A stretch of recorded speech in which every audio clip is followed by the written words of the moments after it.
mulai tahun 2021 sampai 2023 belanja itu kembali meningkat nih. Jadi 2021-nya itu sekitar 28 triliun, dia naik lagi menjadi 39 triliun. Kemudian 2023 dia sampai mencapai kurang lebih 50 triliun. Di APBN waktu ketika menyusun APBN 2024, ini kan tidak terpikirkan bahwa pemerintah baru itu akan membentuk begitu banyak kementerian dan lembaga, belum lagi yang lain yang tentunya itu akan berkonsekuensi dengan penambahan anggaran. Misalnya tahun 2025 ini ada juga untuk program-program prioritas Prabowo Gibran. Ada seperti makan bergizi gratis.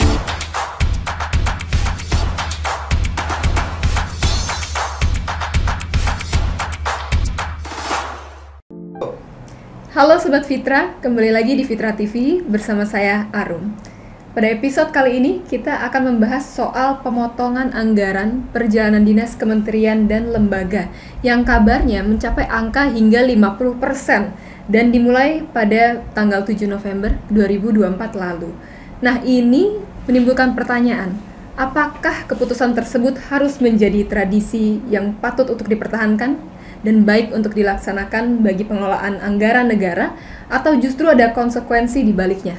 Nah, bersama saya sudah ada dua peneliti Seknas Fitra, Bang Bernard Alfitro dan juga Kak Siska Baringbing. Halo Sobat Fitra. Halo Sobat Fitra. Oke, nah Bang Bernard ini kemarin bikin rilis Sobat Fitra soal pemotongan anggaran perjalanan dinas. Nah Bang, pertanyaanku nih ya, ini tuh urgensinya apa dari pemotongan anggaran ini? Dan seberapa berpengaruhnya terhadap APBN kita untuk tahun 2025 mendatang? Oke, baik Arum. Jadi kan kita tahu semua bahwa kemarin itu awal bulan tanggal 7 November itu kan ada surat edaran dari Ibu Menteri Keuangan, Ibu Sri Mulyani ya.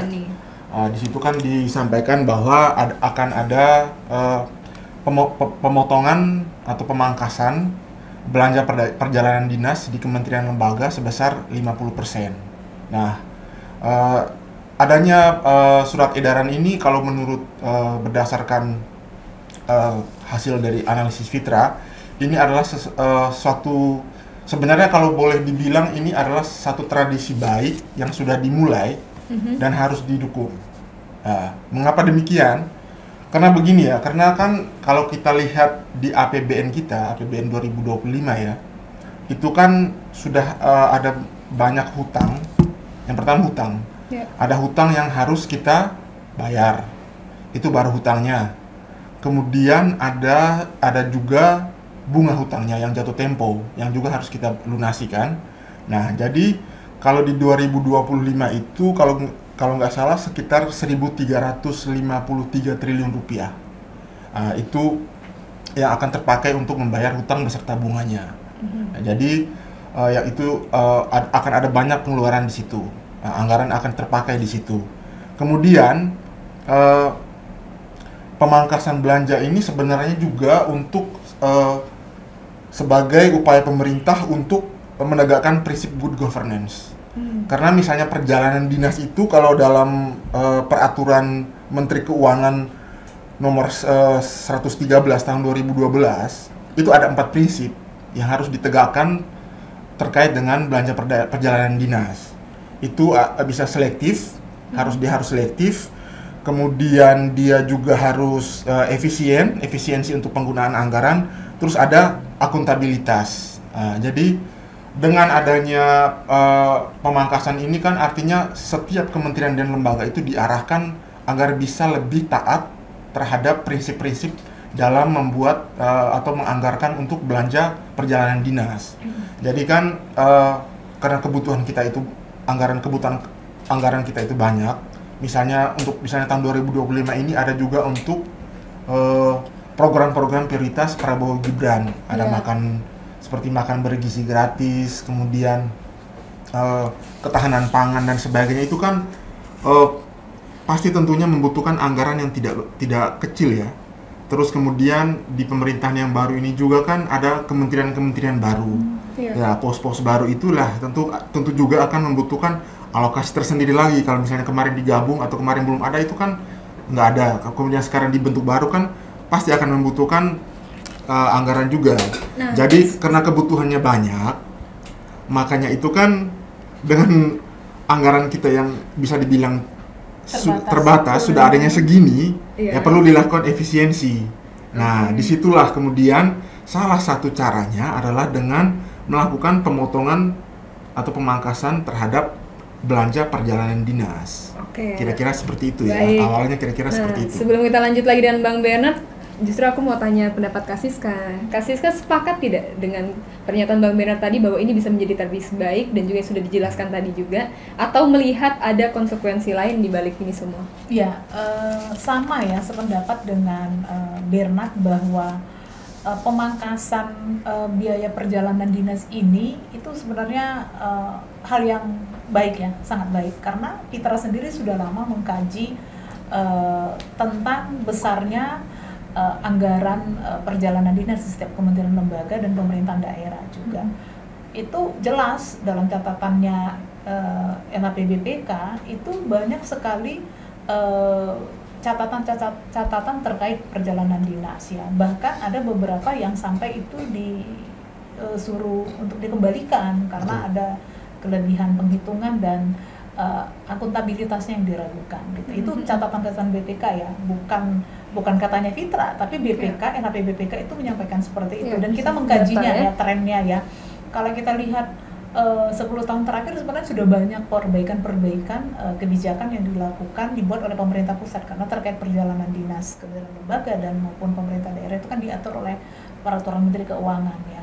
Nah, itu sudah banyak sekali sebenarnya perbaikan kebijakan karena dulunya itu lebih banyak sekali juga biaya perjalanan dinas ini yang sulit, yang akuntabilitasnya diragukan ya. Tapi belakangan ini banyak ya dengan skema-skema perjalanan dinas. Jadi yang baru dibuat oleh Kementerian Keuangan. Nah, ini patut kita sambut baik ya, dan kita harapkan ini bukan hanya dilakukan sekarang ya. Bukan hanya dilakukan, ini akan dilakukan ke depannya.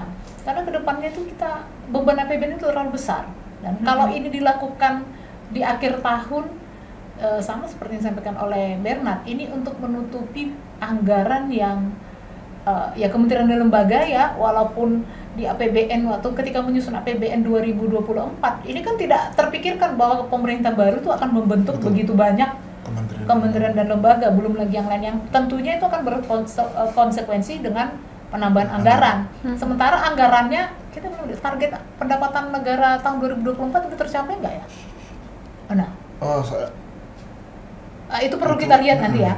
Kalaupun dia sudah tercapai, tetapi itu kan walaupun sudah tercapai, tetapi kan penambahan kementerian baru ini kan otomatis tetap akan menambah. Maka dengan ibarat seperti kuenya sudah jelas seberapa besarnya, dan ini terpaksa harus dibagi-bagi nih. Pembagian lebih banyak. Nah, dengan cara ya melihat menseser anggaran sebenarnya nggak terlalu signifikan terhadap pembangunan, terhadap target-target utama ya gitu. Dan perjalanan di sini kan juga ya, kalau kita boleh jujur ya, sebenarnya ini kan bagian dari sumber pendapatannya ASN di kementerian dan lembaga. Jadi banyak sekali celah-celah yang dilakukan oleh kementerian dan lembaga ketika membuat perencanaan penganggarannya setiap tahun dengan menyelipkan perjalanan dinas ini di program-program, di kegiatan-kegiatannya.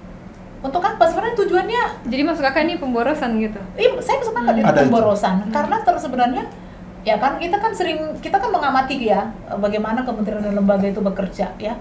Ada sebenarnya yang nggak harus turun ke daerah, tetapi dilakukan juga gitu kan. Ini sebenarnya nggak harus, atau yang turun itu sebenarnya cukup 2 aja, tapi ini rombongan nih. Misalnya kalau setingkat dirjen aja turun ke daerah, dia banyak itu nanti ya ikut. Kabinnya banyak, pengikut-pengikutnya nih yang sebenarnya ngapain sih gitu. Kerja yang harusnya 2 orang itu bisa dilakukan sampai 10 orang yang sekaligus turun gitu, rame-rame gitu kan. Nah itu, jadi ini kita menyambut baik sekali. Ini akan sangat signifikan untuk menghemat menghemat anggaran dan anggaran lebih efisien. Nah, terus juga Bang Bernard kan kalau nggak salah Bang Bernard ini pernah melihat bahwa skema pemotongan anggaran perjalanan dinas ini terjadi juga ketika pandemi COVID-19. Betul. Nah, berarti dari yang sebelumnya bisa melihat ya, seberapa signifikan sih pemotongan anggaran ini terhadap APBN kita? Oke, sebelumnya saya coba sedikit menambahkan dulu soal yang dijelaskan Kak Siska tadi ya. Soal perjalanan dinas itu bahwa memang kalau berdasarkan laporan dari BPK itu, BPK itu memang banyak ditemukan penyimpangan. Jadi anggaran dinas itu memang rawan disalahgunakan, rawan disalahgunakan. Ya. Kalau laporan terakhir yang 2023 kemarin itu BPK itu menyebutkan sekitar 39 miliar. Itu hanya dari perjalanan dinas yang disalahgunakan ya. Itu ada kategorinya, itu ada yang belum ada bukti pertanggungjawaban, terus misalnya fiktif, terus tidak sesuai dengan ketentuan dan sebagainya. Itu temuannya itu di 46 kementerian dan lembaga, totalnya itu 39 miliar. Kalau saya lihat lagi tahun sebelumnya 2022 itu kalau yang saya lihat itu sekitar 48 miliar. Tahun 2021 itu dia 39 miliar, jadi sekitar itu, angkanya sekitar itu. Jadi kan kita melihat bahwa memang itu tadi sudah dikatakan perjalanan dinas itu memang rawan disalahgunakan.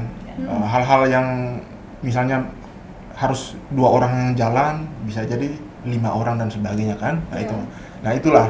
Kemudian secara trennya belanja perjalanan dinas ini itu kalau berdasarkan hasil analisis Fitra ya, berdasarkan hasil analisis Fitra dari LKPP Laporan Keuangan Pemerintahan Pusat tahun 2018 sampai 2023, kalau untuk belanja perjalanan dinas itu sebelum Covid trennya meningkat. 2018 itu dia sekitar 44 triliun, 2019 itu 46. Dia sebelum Covid. Dia naik. Kemudian ketika 2020 pandemi terjadi itu dia turun hampir setengahnya menjadi sekitar 24 triliun. Kan banyak kan itu. Banyak. Artinya dan bisa dilakukan kan pada akhirnya. Kita tetap bisa, kementerian tetap bisa bekerja dan sebagainya lewat jarak jauh dan sebagainya kan bisa. Malah muncul ini ya, inovasi-inovasi baru gitu kan ya. Nggak mesti harus selalu datang ke lapangan dari pusat. Iya. Nah, setelah Covid mulai tahun 2021 sampai 2023 belanja itu kembali meningkat nih. Jadi 2021-nya itu sekitar 28 triliun, dia naik lagi menjadi 39 triliun. Kemudian 2023 dia sampai mencapai kurang lebih 50 triliun. Jadi ada sekitar 10 triliun setiap tahunnya kenaikannya itu. Dengan 2020 dengan 2000 yang sekarang itu berapa perbedaan? 2020 itu berapa? 2020 24. 2023 itu 50. Jadi hampir setengahnya kan? Bayangkan ya kan? Iya. Sekitar 30 triliun. Iya. Itu dia. Kalau itu dipergunakan untuk belanja untuk membangun pelayanan dasar, air bersih, akses terhadap kesehatan, belanja akses terhadap pelayanan dasar ya, gitu. Ini sangat luar biasa nih. Sangat luar biasa karena tahu di 2020 bisa dilakukan ya, gitu. Tapi kalau itu kan kondisi darurat ya. Kalau sekarang apakah betul-betul bisa? Kalau APBN kita sekarang ya, misalnya ya kondisi kita sekarang ya, gitu. kita Indonesia bisa dikatakan ya sedang dalam darurat APBN ketika misalnya ya kita akan jatuh tempo utang kita mencapai 1.353 triliun ya. Bayarnya gimana? Itu. Ini menurut catatan dari rilis yang saya baca nih hasil penelitiannya si Bernard nih ya, gitu. Itu utang pokok dan bunga ya itu setara dengan 45% dari target pendapatan. Bayangkan saja, itu apakah kita sedang tidak kondisi darurat sekarang? Ya, saya sih berharap itu tidak hanya dilakukan di 2025 ini. Betul. Tahun depan itu juga harus dilakukan. Karena tadi ya sebenarnya perjalanan dinas mungkin untuk ada beberapa kementerian lembaga yang memang harus ya tetap melakukan itu. Tetap harus turun ke lapangan. Betul. Ya, tapi tadi itu misalnya aturannya diperketat. Kalau bisa 2 yang turun, 3 yang turun, kenapa harus rame-rame sih? Gitu. Itu modus-modus perjalanan dinas yang dilakukan ya. Rame-rame nih. ya. Karena beda nih eselon 2-nya dengan eselon 3-nya itu beda itu fasilitasnya dengan yang hanya staff itu beda fasilitas ya, fasilitas mulai dari pesawat terbang, baru hotelnya ya, per diemnya gitu ya. Terus apa lagi? Celah-celah yang sering diambil, misalnya ya kementerian lembaga itu suka buat misalnya kegiatan di Bogor ya, biar ada padahal itu kementerian lembaga itu di Jakarta, yang biar ada apa, biar bisa ada per diem, bisa menginap gitu. Karena perjalanan dinas ini bukan hanya menyangkut ongkos pesawat, nanti persoalan fasilitas yang lain. Betul. Ngapain sih misalnya rapat-rapat yang kementerian lembaga itu yang sebenarnya bisa dilakukan di DKI Jakarta, di Jakarta ya, di pusat, pemerintahan pusat. Kenapa sih harus turun ke Bogor? Kenapa harus turun ke Bandung? Kenapa harus jauh-jauh gitu? Nah ini kan celah-celah namanya ya, modus-modus perjalanan dinas yang sebenarnya tujuannya untuk menambah sumber pendapatan dari ASN gitu ya, di kementerian dan lembaga. Nah ini harus diperketat lagi aturannya ya, gitu. Jangan ini mah justru dijadikan celah ya, karena ini pemborosan. Rakyat itu sudah banyak sekali loh dapat punya beban ya, karena ujung-ujungnya penambahan biaya tadi itu akan berujung di ini berdampak kepada rakyat ya kan. Pemerintah kan berusaha untuk menambah sumber pendapatan dari ya tadi kan sudah kita lihat nih, ada rencana kenaikan PPN 12%. Nah itu tujuannya kan juga untuk memenuhi target APBN ya. Sumber-sumber pendapatan lain. Apalagi tuh celah-celahnya lagi selain itu dibuat perjalanannya keluar provinsi, jadi seolah-olah ini harus menginap, harus bisa dapat per diem, dari jumlah peserta, jumlah yang ikut perjalanan dinasnya ditambahkan gitu ya, dari kegiatan-kegiatan yang sebenarnya tidak perlu turun ya, bisa dilakukan secara online ya, atau bisa dilakukan apakah bukan kan sekarang pemerintah itu kan pemerintahan berbasis digital, sistem pemerintahan berbasis elektronik. Ini harusnya diperkuat nih gitu. Dan pemerintah provinsi, pemerintah pusat itu kan punya perpanjangan tangan di pemerintahan daerah, itu pemerintah provinsi. Kenapa tidak peran pemerintah provinsi itu diperkuat lagi agar tadi tuh perjalanan kegiatan-kegiatan pemerintah pusat tidak harus turun langsung tidak harus turun selalu ke daerah-daerah. Oke, nah menyambung dari situ ya Kak ya. Ini kan pemangkasannya di KL, Kementerian Lembaga gitu, di pusat. Gimana dengan APBD? Ini bisa juga nggak diberlakukan? Ini boleh Bang Berat maupun Kak Siska yang jawab. Kalau yang saya berdasarkan analisis ya, kurang lebih sebenarnya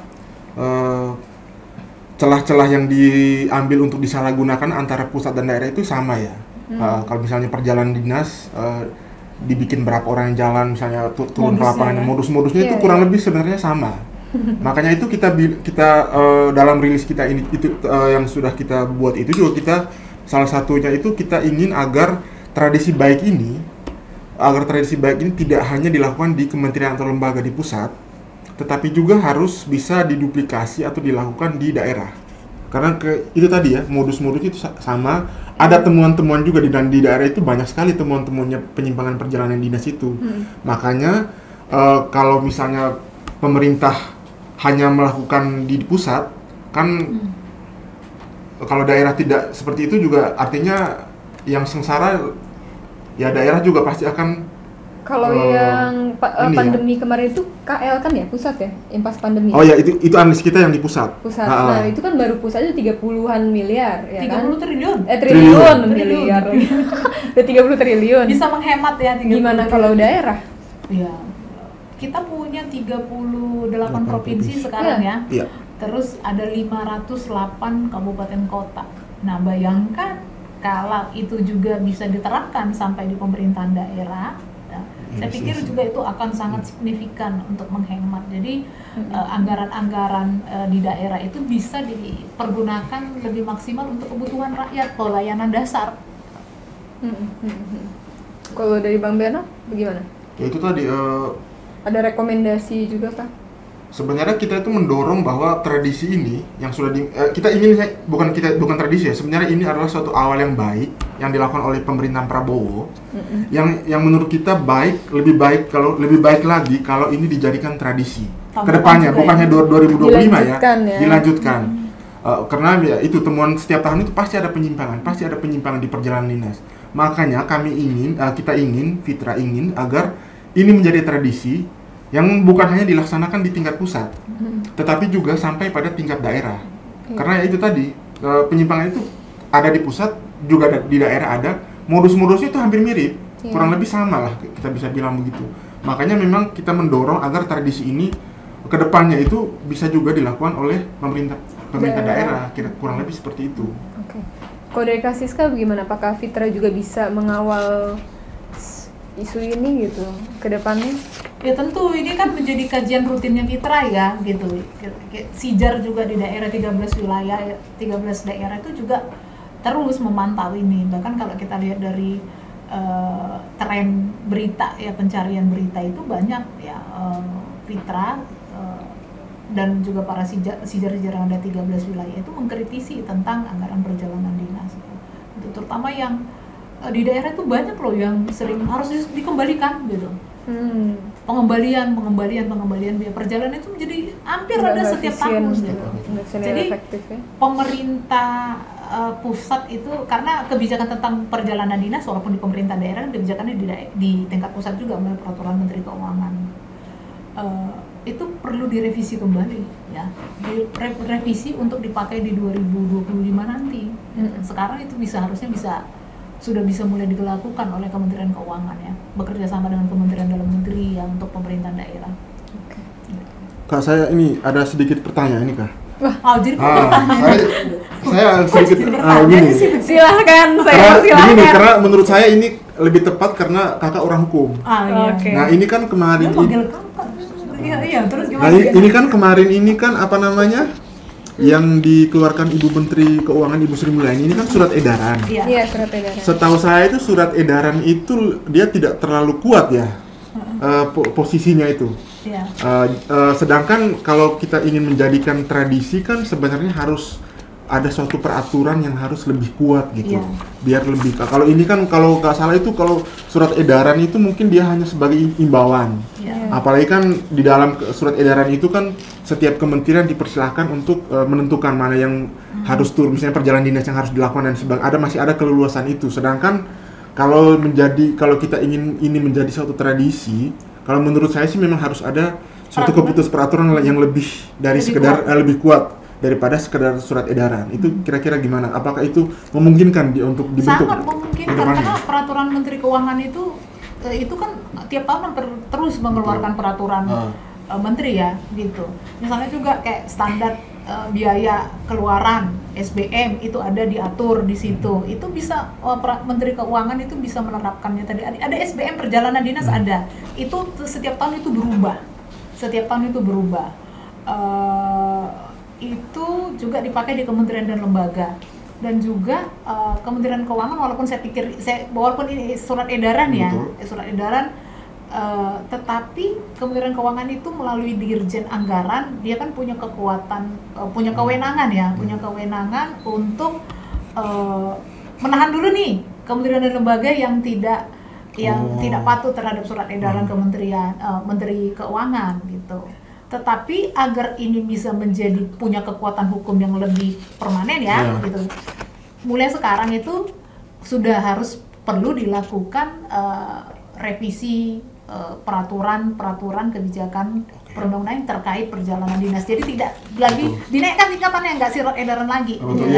Mungkin misalnya gini, membuat peraturan Menteri Keuangan atau peraturan pemerintah, bisa juga peraturan pemerintah ya tentang porsi anggaran di kementerian lembaga itu atau di pemerintahan itu sih berapa persen sih yang hanya boleh untuk perjalanan gitu. Ditetapkan. Harus ada angka pastinya, jadi ada batasan minimal, batasan maksimal. Maksimalnya berapa? Hanya boleh sekian persen. Itu kan di Undang-Undang Desa kan diterapkan ya. Undang-Undang Desa misalnya tiap tahun itu hanya sekian persen untuk pembangunan infrastruktur untuk belanja bansos. Nah, saya pikir itu juga bisa diterapkan ada aturan untuk perjalanan dinas satu kementerian lembaga atau satu pemerintah daerah itu maksimal sekian, nggak tahu. totalnya. Berarti itu setiap Misalnya kementerian dan lembaga itu berbeda-beda dong Kak harusnya. Hanya boleh misalnya 10% maksimal. Itu bisa dilihat ya, misalnya ke kementerian teknis itu, kementerian-kementerian dibedakan yang kan teknis kan? itu harus dibedakan juga, betul. karena kan kementerian lembaga itu punya kewenangan yang berbeda-beda ya. Ada dia yang koordinator, ada dia membuat kebijakan secara makro, tapi ada teknis, kementerian sosial itu teknis, PUPR itu teknis ya. Nah, itu mungkin perlu aturan yang lain lagi gitu, karena memang kementerian teknis itu banyak yang memang harus turun ke lapangan ya. Gitu.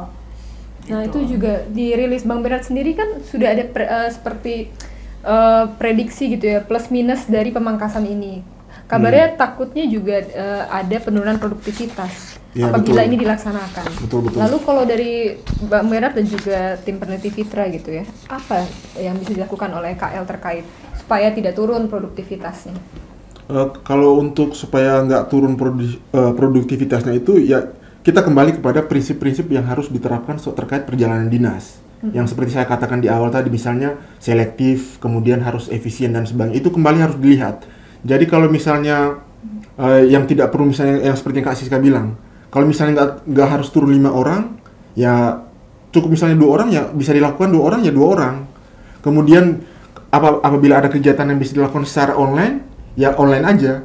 Kita kan sejak COVID kemarin kan sebenarnya sudah mulai ada kebiasaan itu, kebiasaan kerja dari jarak jauh, rapat misalnya rapat atau koordinasi secara online. Kan itu bisa dilakukan dan terbukti kan bahwa waktu COVID kan semua tetap bekerja dari jarak jauh kan. Tradisi atau kebiasaan seperti itu saya rasa sih sebenarnya bisa kita lakukan untuk sekarang terkait dengan efisiensi belanja perjalanan dinas. Ya tapi ya kembali lagi harus dilihat benar-benar apakah memang benar-benar dia bisa dilakukan secara daring. Kalau memang dia misalnya harus turun ke lapangan, harus koordinasi, harus monitoring dan evaluasi dan sebagainya yang membutuhkan langsung turun ke lapangan, ya biarkan saja dia turun ke lapangan. Itulah ya kementerian boleh saja tetap melakukan perjalanan dinas, tapi harus lebih selektif. Dia harus lebih selektif terhadap kegiatan-kegiatan yang harus dilakukan. Pertanyaan berikutnya nih untuk Kak Siska. Terkait dengan komitmen kementerian dan lembaga.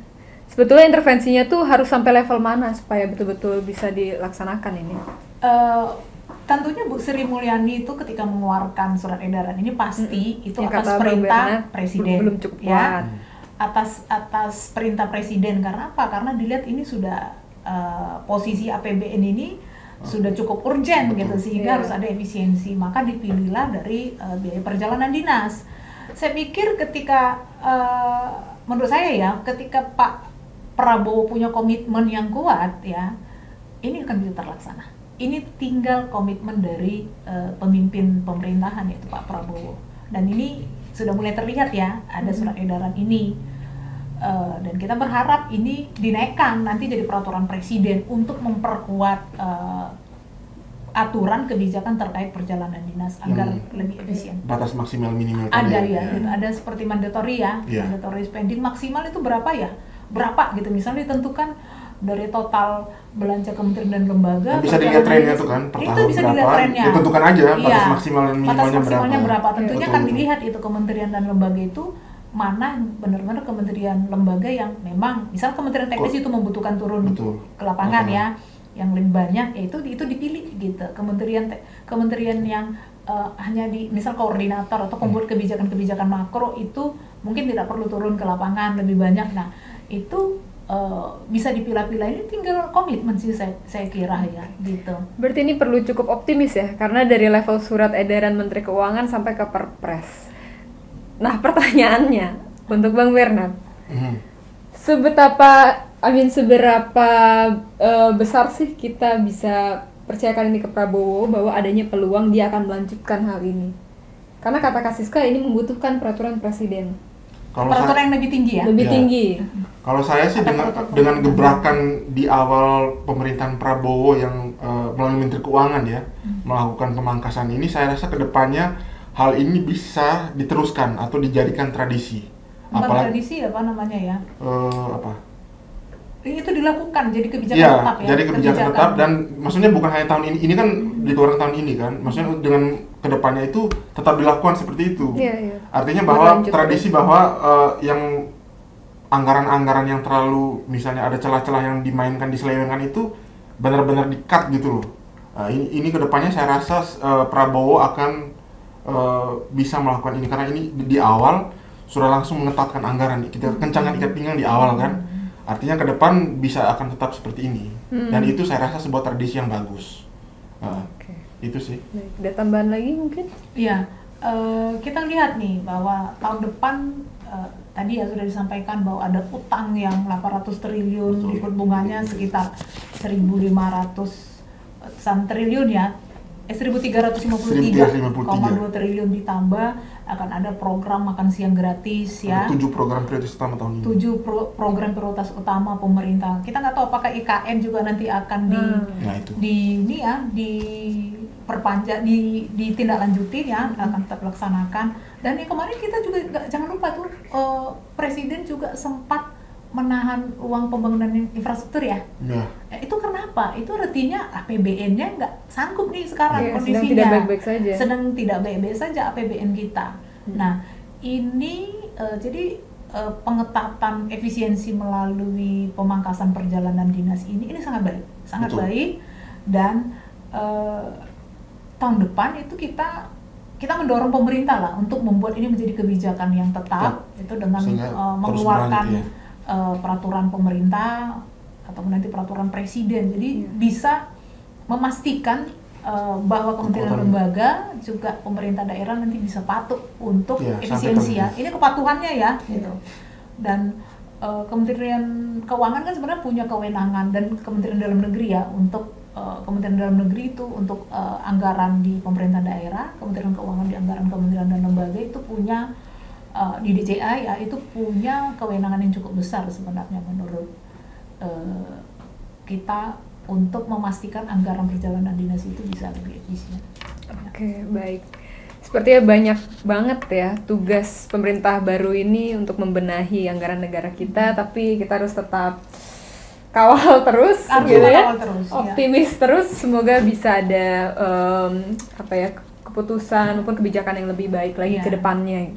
Oke Sobat Fitra, sekian obrolan hari ini, seru banget dan sangat intens ya bersama Kak Siska dan juga Bang Bernard. Nah sebagai penutup, aku ingin mengucapkan semoga pemerintah ke depannya bisa menggunakan anggaran dengan seadil-adilnya dan sebesar-besarnya manfaat untuk rakyat Indonesia. Salam transparansi. Daulat rakyat atas anggaran.